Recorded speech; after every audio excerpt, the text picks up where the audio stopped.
नमस्कार, मी लोकशाहीर अण्णाभाऊ साठे. माझा जन्म 1 ऑगस्ट 1920 रोजी सांगली जिल्ह्यातील वाटेगाव येथे झाला. अत्यंत गरीब परिस्थितीतून वाढलो, पण शिक्षणाची आणि समाजसेवेची जिद्द मी कधीच सोडली नाही. मी पोवाडे, कथा, कादंबऱ्या आणि लोकनाट्यामधून अन्यायाविरुद्ध आवाज उठवला. माझी फकीरा कादंबरी ही आजही प्रेरणादायी आहे. मी नेहमी सांगत असे की पृथ्वी शेष नावाच्या मस्तकावर नाही, तर कष्टकरी जनतेच्या तळागाळावर फैललेली आहे. प्रिय विद्यार्थ्यांनो, जर मोठे व्हायचे असेल तर मेहनत करा, शिक्षण करा आणि सर्वांशी समानतेने वागा आणि माणुसकी जपा. जय हिंद, जय महाराष्ट्र. महाराष्ट्राच्या लेकरांनो, ऐका महाराष्ट्राच्या लेकरांनो, अभिमान कष्टाची गाथा, अभिमान कष्टाची गाथा. सांगली जिल्हा वाटेगाव नगरी, सांगली जिल्हा वाटेगाव नगरी.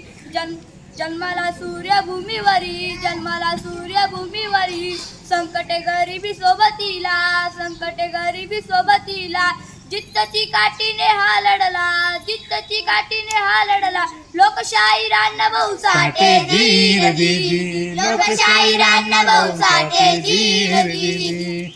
शाळेची पायरी कमी चढली, शाळेची पायरी कमी चढली, पण जीवनाची शाळा शिकली, पण जीवनाची शाळा शिकली. अनुभवांची लेखणी घेतली, अनुभवांची लेखणी घेतली. शोषितांची वेटही मांडली, शोषितांची वेटही मांडली. कांदबऱ्या पोवडे लावण्या, कांदबऱ्या पोवडे लावण्या. साहित्याची खुलली दारे, साहित्याची खुलली दारे. लोकशाहीर अण्णाभाऊ साठे धीर धीर, लोकशाहीर अण्णाभाऊ साठे धीर धीर. फकीराची लेखणी तलवार, फकीराची लेखणी तलवार. अन्यायावर गेला प्रहार, अन्यायावर गेला प्रहार.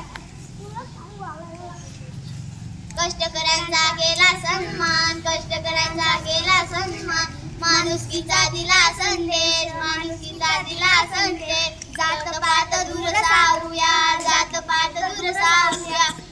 समतेचा दीप लावूया, समतेचा दीप लावूया.